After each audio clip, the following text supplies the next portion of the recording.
வணக்கம் நல்லா இருக்கீங்களா? நம்ம சேனல்ல பார்க்க போறது என்ன அப்படின்னா, நாடு முழுவதும் ஒரு பேச்சு பொருளா இருக்கக்கூடிய மல்யுத்த போட்டியில விக்னேஷ் போகத் அவர்கள் தகுதி நீக்கம் செஞ்சிருக்காங்க சர்வதேச ஒலிம்பிக் கமிட்டியால அப்படிங்கிறது தான். சோ இது வந்து இந்தியாவுல நடக்கிற ஒரு பெண்மணிக்கு கிடைத்த ஒரு அநீதி அப்படிங்கிற மாதிரி கூட நம்மளால சொல்ல முடியும். ஏன்னா நம்ம உள்ளூர்ல எல்லாம் இருக்கோம் அப்படின்னா நம்ம ஊர்கள்ல வந்து கபடி போட்டிகள் நடத்துவாங்க, அதுவும் வெயிட் பிரிவுல தான் நடத்துவாங்க. அப்ப வந்து கபடி வீரர்கள் வெயிட்டா இருப்பாங்க அப்படின்னா அவங்கள எடை குறைக்கணுங்கிறதுக்காக ரன்னிங் போவாங்க, அப்புறம் நிறைய உடற்பயிற்சிகள் செய்வாங்க, மறுபடியும் வெயிட் போட்டு அவங்க வந்து ஆட விடுவாங்க, கபடி விளையாட விடுவாங்க. அது போல கூட பண்ணாம கிட்டத்தட்ட காலிறுதியில எல்லாம் ஜெயிச்சு செமி பைனல் அப்படிங்கறதுல எல்லாம் தாண்டி இறுதி போட்டிக்கு முன்னேறிய நம்மளுடைய விக்னேஷ் போகத் அவர்களுக்கு அவகாசம் கூட கொடுக்கல. அதாவது வெயிட்ட குறைக்கிறதுக்காக ஒரு சில அவகாசம் கூட கொடுக்காம சர்வதேச ஒலிம்பிக் கமிட்டி அவங்கள தகுதி நீக்கம் செஞ்சிருக்கு. அப்படிங்கிறத நம்ம ரொம்ப வருத்தத்துடன் மந்த களத்துடன் நம்மளால அதை தெரிவிக்க முடியுது. சோ இந்த விக்னேஷ் போகத் அவர்களுக்கு கிடைத்த அநீதி மகாபாரத காலத்திலேயே ஏகலைவனுக்கும் கிடைச்சிருக்கு. அந்த கதையை நான் உங்களுக்கு நான் சொல்ல போறேன், அந்த கவனமா கேளுங்க. பஞ்ச பாண்டவர்கள் இருக்காங்க, அந்த 5 பேர். உங்களுக்கு தெரியும், அர்ஜுனன், தர்மன், நகுலன், சகாதேவன். சோ அந்த 5 பேர் உங்களுக்கு தெரியும். சோ அந்த 5 பேர்களுக்கும் வில்வித்தை கத்துக்க கொடுக்கிற குரு யார் அப்படின்னா துரோணாச்சாரியார். இந்த துரோணாச்சாரியார் என்ன பண்ணுவார் அப்படின்னா அரச பரம்பரையில உள்ளவர்களுக்கு மட்டும்தான் விழுத்தை கத்து தருவாரு. இதுல ஏகலைவன் அப்படிங்கிற ஒரு சிறுவன் இருக்கான். அவன் வந்து ஒரு வேட்டுவ குலத்தை சார்ந்தவன். அவருடைய தந்தை என்ன பண்ணுவாரு அப்படின்னா வேட்டையாடுறதுக்காக போறாரு. சோ தன்னுடைய தந்தையிட்ட சொல்றான், நானும் ஒரு சிறந்த வில்வி கத்துக்கணும், அதனால எனக்கு கத்துக் கொடுங்க அப்படிங்கிற மாதிரி அவங்க தந்தையிட்ட சொல்றான். அவங்க தந்தை என்ன சொல்றாரு, எப்ப எனக்கு வேட்டையாடுற அளவுக்கு தான் நல்லா வில் எய்த முடியும், வில்வித்தையில சிறந்தவர் யார் அப்படின்னா துரோணாச்சாரியார், அவரை போய் நம்ம பார்க்கலாம் அப்படிங்கிற மாதிரி தன்னுடைய மகனுக்கு ஏகலைவனுடைய தந்தை சொல்றாரு. 2 பேரும் எங்க போறாங்க அப்படின்னா துரோணாச்சாரியரை பார்க்க போறாங்க. தந்தை இது மாதிரி என்னுடைய மகன் வந்து உங்கள்கிட்ட வந்து வில்வித்தை கத்துக்கணும் அப்படிங்கிறதுக்கு விரும்புறான், நீங்க தயவு செய்து கத்துக் கொடுங்க அப்படிங்கிற மாதிரி கேட்கிறாரு.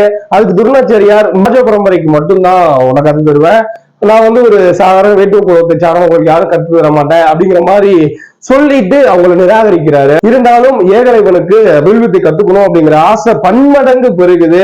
அதனால தன்னுடைய மானசீக குருவா துரோணாச்சாரியாரே இங்க நிக்கிற மாதிரி அவர் ஒரு உருவம் மாதிரி செஞ்சு வச்சு சோ அவருக்கு முன்னாடி இவன் பிராக்டிஸ் பண்ணிட்டு இருக்கான். பிராக்டிஸ் பண்ணிட்டு இருக்க காலகட்டத்துல ஒரு நாள் என்ன ஆகுது அப்படின்னா ஏகலைவன் ஒரு நடந்து போற வழியில ஒரு காட்டு நாய் மறிக்குது. சோ அந்த காட்டு நாயை விரட்டணும் அப்படிங்கிறதுக்காக விரட்டி பாக்குறான், போகவே இல்லை. அதனால வந்து ஒரு 4 வில்ல ஒரு அம்புல எய்துறான்.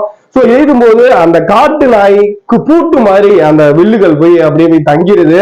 சோ அப்படியே அந்த காட்டுல போகும்போது பஞ்ச பாண்டவர்கள் ஒருவரான அர்ஜுனன் வந்து ஒரு நாயை கொல்லாம வில்வித்தையால பூட்டு செஞ்சிருக்கிற ஒரு வில்வித்தை எவ்வளவு சிறப்பா இருக்கும் அப்படிங்கிற மாதிரி வில்வித்தை கத்திருப்பான் போல இருக்கு அப்படிங்கிற மாதிரி தன்னுடைய குரு துரோணாச்சாரியர் சொல்றாரு. குரு தன்னுடைய சீடனான அர்ஜுனன் தான் உலகத்திலே வில்வித்தையில சிறந்தவனா இருக்கணும்னு நினைக்கிறவரு. அவருக்கு ஒரு பேரடியா இருக்கு, எப்படி நம்மளை விட நம்மளுடைய அர்ஜுனன் விட ஒருத்தர் எப்படி கூட இருக்கான் அப்படிங்கிற மாதிரி நினைச்சிட்டு இருக்காரு. சோ நினைச்சிட்டு இருக்கிற என்ன பண்றாரு அப்படின்னா அவரும் அந்த காட்டு வழியா போய் பாக்குறாரு. ஏகலைவன் என்ன பண்றான் அப்படின்னா துரோணாச்சாரியர் மாதிரி ஒரு சிலைய வச்சுட்டு உருவத்தை செஞ்சு வச்சுட்டு அதற்கு முன்னாடி பிராக்டிஸ் பண்ணிட்டு இருக்கான். துரோணாச்சாரியர் ரொம்ப கோவப்பட்டு அவர்கிட்ட வந்து கேட்கிறாரு, யாரு நீ, என்னுடைய படத்தை நீ உருவமா வச்சுட்டு நீ வில்வித்தை கத்துக்கிட்டு இருக்க அப்படிங்கிற மாதிரி சொல்றாரு. அது ஏகலைவன் சொல்றான், சின்ன வயசுல என் தந்தையோட வந்தப்ப நீங்க என்ன உதாசீனப்படுத்தினீங்க, வில்வித்தை கத்துத்தர முடியாதுன்னு சொன்னீங்க. சோ அதனால உங்களை நான் மானசீக குருவா நினைச்சுக்கிட்டு நான் வில்வித்தை செஞ்சுக்கிட்டு இருக்கேன் அப்படிங்கிற மாதிரி சொல்றான். சோ அதனால என்ன சொல்றாரு அப்படின்னா கெட்டணம் முடிச்ச துரோணாச்சாரியார் யோசிக்கிறாரு, குருதட்சணை கொடுக்கணும் அப்படிங்கிறாரு. அதுக்கு வந்து ஏகலைவன் என்ன சொல்றான், எங்க என்ன கட்டெல்லாம் தரேன் அப்படிங்கிற மாதிரி சொல்றான். சோ அதுக்கு வந்து துரோணாச்சாரியர் என்ன சொல்றாரு, உன்னுடைய கட்டை விரல எனக்கு நீ கொடுத்துரு, அதுதான் என்னோட குருதட்சணை அப்படிங்கிறாரு. குருவுடைய பேச்சுக்கு மறு பேச்சு இல்லாம தன்னுடைய வலது கையுடைய கட்டை விரலை வெட்டி கொடுத்துட்டான். ஏன்னா வில் விடணும் அப்படின்னா வலது கை கட்டை விரல் தான் ரொம்ப முக்கியம், இழுத்து விடுறதுக்கு. அது இல்ல, கட்டை விரல் இல்லைன்னா வில் வித்தை செய்ய முடியாது. சோ மனசுக்குள்ள நினைச்சிட்டு துரோணாச்சாரியார் அப்படியே போறாரு. காலங்கள் கடக்குது. ஒரு 2-3 வருடங்கள் கழித்து துரோணாச்சாரியார் ஒரு குளத்துல குளிக்க போறாரு. 2 புலி ரொம்ப உக்கிரமா அவரை கடிக்கிறதுக்காக ஒடியாருது. அந்த நேரத்துல ஒரு மின்னல் நினைக்கிற நேரத்துல ஒரு அம்பு 2 புலியுமே கொண்டுருச்சு. காப்பாத்தினது யாரு அப்படிங்கிற மாதிரி பாக்குறாரு. அப்ப பாத்தீங்க அப்படின்னா ஏகலைவன் இருக்காரு. ஏகலைவன் கேட்கிறாரு, உங்கள்கிட்ட தான் கட்டவரல் இல்லையே, எப்படி அம்பு எய்து அப்படின்ட்டு. என்னுடைய வலது கையுடைய கட்டவரலை மட்டும்தான் நீங்க வந்து கேட்டீங்கன்னா எடுத்து கொடுத்தேன், வலது கையால மட்டும்தான் அம்பு விட முடியாது, அதற்கு வலது கையில் உள்ள கட்டவரல் இழந்ததுக்கு பிறகு இடது கையால் நான் நம்பு விடுவதற்கு பயிற்சி பெற்று இப்ப இடது கையால் நம்பு விட்டேன் அப்படிங்கிற மாதிரி சொல்லி முடிக்கிறாரு ஏகலைவன்.